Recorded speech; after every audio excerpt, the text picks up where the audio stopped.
नमस्कार दोस्तों, मेरे YouTube चैनल में आपका बहुत बहुत स्वागत है। आज की इस वीडियो में हम सुनेंगे श्रावण मास की पूर्णिमा के दिन मनाए जाने वाले रक्षाबंधन महापर्व से जुड़ी कुछ पौराणिक कथाएं, जिनसे हमें पता चलेगा कि रक्षाबंधन क्यों मनाया जाता है। जैसा कि हम जानते हैं, सनातन धर्म में अर्थात हिंदुओं के 4 प्रसिद्ध त्योहारों में से रक्षाबंधन का पर्व बड़ा ही प्रमुख है। यह पर्व श्रावण मास की पूर्णिमा को मनाया जाता है। यह मुख्यतया भाई और बहन के स्नेह का त्यौहार है। इस पर्व के दिन यानी रक्षाबंधन के दिन बहनें भाइयों की कलाई पर राखी बांधती हैं और उनके माथे पर तिलक लगाती हैं। इसी दिन भाई भी प्रतिज्ञा करते हैं कि वे यथाशक्ति अपनी बहन की रक्षा करेंगे। जब बहनें अपने भाइयों की कलाई में रक्षा सूत्र बांध रही होती हैं, उस समय इस मंत्र को बोलते हैं। येन बद्धो बलि राजा दानवेंद्रो महाबलः तेन त्वाम अभिवंदनामि रक्षे माचल माचल। इस मंत्र को बोलते हुए बहनों को अपने भाई की कलाई में रक्षा सूत्र बांधना चाहिए। इस मंत्र का अर्थ है कि जिस रक्षा सूत्र से महान शक्तिशाली दानवेंद्र राजा बलि को बांधा गया था, उसी रक्षा बंधन से मैं तुम्हें बांधता हूँ, जो तुम्हारी रक्षा करेगा। हे रक्षे अर्थात रक्षा सूत्र, तुम चलायमान न हो, तुम चलायमान न हो। दरअसल इसी दिन अर्थात श्रावण पूर्णिमा के दिन ही माता लक्ष्मी ने महान शक्तिशाली राजा बलि को अपना धर्म भाई बनाया था। ऐसा उन्होंने किस लिए किया, इस संक्षिप्त कथा को भी हम आपको बताने जा रहे हैं। आइए अब सुनते हैं रक्षाबंधन पर्व से जुड़ी छोटी छोटी कुछ पौराणिक कथाएं। यद्यपि आपके भी मन में यह प्रश्न अवश्य उठता होगा कि रक्षाबंधन पर्व के पीछे की कहानी क्या है और रक्षाबंधन का पर्व कब शुरू हुआ। विद्वानों के अनुसार यूं तो रक्षाबंधन पर्व को लेकर कई कथाएं सामने आती हैं, लेकिन इसकी मुख्य पौराणिक कथा माता लक्ष्मी से जुड़ी हुई है, जिसके चलते आज भी रक्षाबंधन का त्यौहार बड़े ही उल्लासपूर्वक मनाया जाता है। विद्वानों के अनुसार वृत्तासुर से युद्ध करते समय जाने से पहले इंद्र को उतनी पत्नी सची ने रक्षा सूत्र बांधा था। इसके बाद से ही यह रक्षाबंधन का त्यौहार मनाया जाने लगा। लेकिन इस त्यौहार की खास बात भाई बहन के रक्षा सूत्र से जुड़ी हुई है। ऐसे में रक्षाबंधन का त्यौहार तब बना जब इस सूत्र से देवी माता लक्ष्मी का नाता जुड़ गया।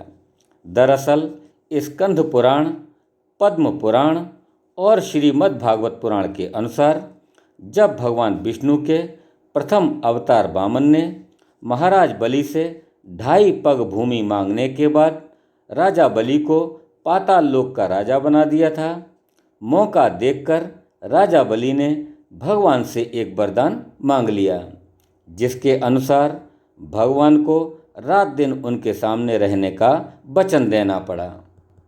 भगवान श्री हरि का राजा बलि को इस प्रकार वरदान देने पर माता लक्ष्मी अत्यंत व्याकुल हो गईं और वे भगवान श्री हरि को अपने पास वापस लाने के लिए प्रयत्न करने लगीं।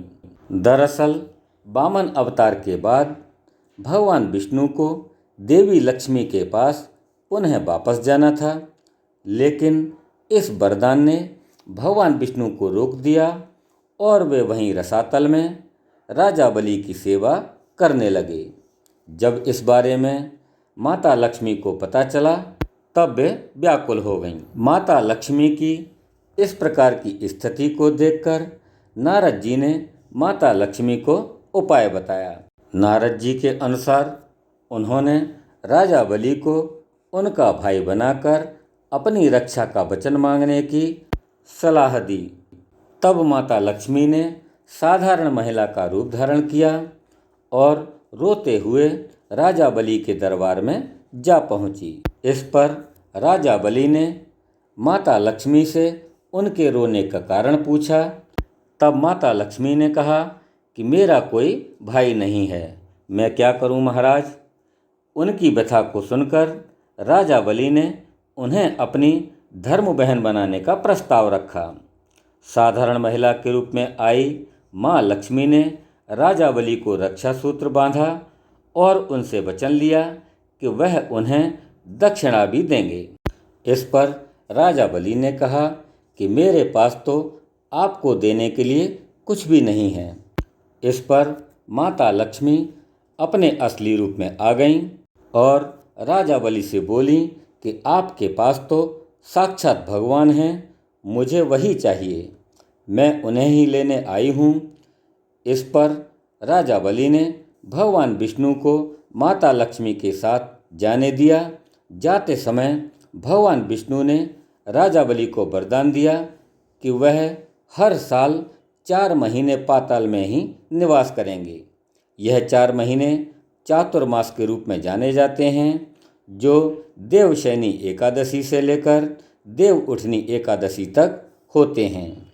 इस प्रकार राजा बलि को अपना भाई बनाने के बाद माता लक्ष्मी श्री हरि को वचन से मुक्त कराकर अपने साथ ले गईं। मान्यता के अनुसार यह घटना श्रावण मास की पूर्णिमा को घटी थी, तभी से इस दिन रक्षाबंधन का पर्व मनाया जाने लगा है। द्वापर युग की एक पौराणिक कथा के अनुसार एक बार जब भगवान श्री कृष्ण के हाथ में चोट लगी, तब द्रौपदी ने अपना चीर फाड़कर भगवान कृष्ण के हाथ में बांध दिया था। इस पर भगवान श्री कृष्ण ने कहा कि हे बहन, तुम्हारा यह चीर मुझ पर ऋण है, मेरे ऊपर तुम्हारी रक्षा करने का दायित्व भी है। तभी तो द्रौपदी के चीर हरण पर भगवान श्री कृष्ण ने महाभारत के समय द्रौपदी का चीर हरण करते समय द्रौपदी का चीर बढ़ाकर उसकी रक्षा की थी, उसकी लाज बचाई थी। मान्यता है कि तभी से लोग रक्षाबंधन का यह पवित्र त्यौहार मनाते आ रहे हैं। जय श्री हरि। तो दोस्तों, यह थी श्रावण मास की पूर्णिमा के दिन मनाए जाने वाले पवित्र रक्षाबंधन के पर्व की छोटी छोटी कथाएं। आपको कैसी लगी हमारी यह कथाएं? आप हमें कमेंट बॉक्स में जाकर अवश्य लिखें। साथ ही हमारे इस वीडियो को लाइक करें, शेयर करें और आप हमारे चैनल पर यदि नए हैं तो हमारे इस चैनल को सब्सक्राइब अवश्य करें। साथ ही बेल आइकॉन को प्रेस करके उसके नोटिफिकेशन को ऑन कर लें, जिससे हमारे आने वाले सभी वीडियो आपको समय समय पर मिलते रहें। धन्यवाद। जय श्री कृष्णा, जय श्री हरि।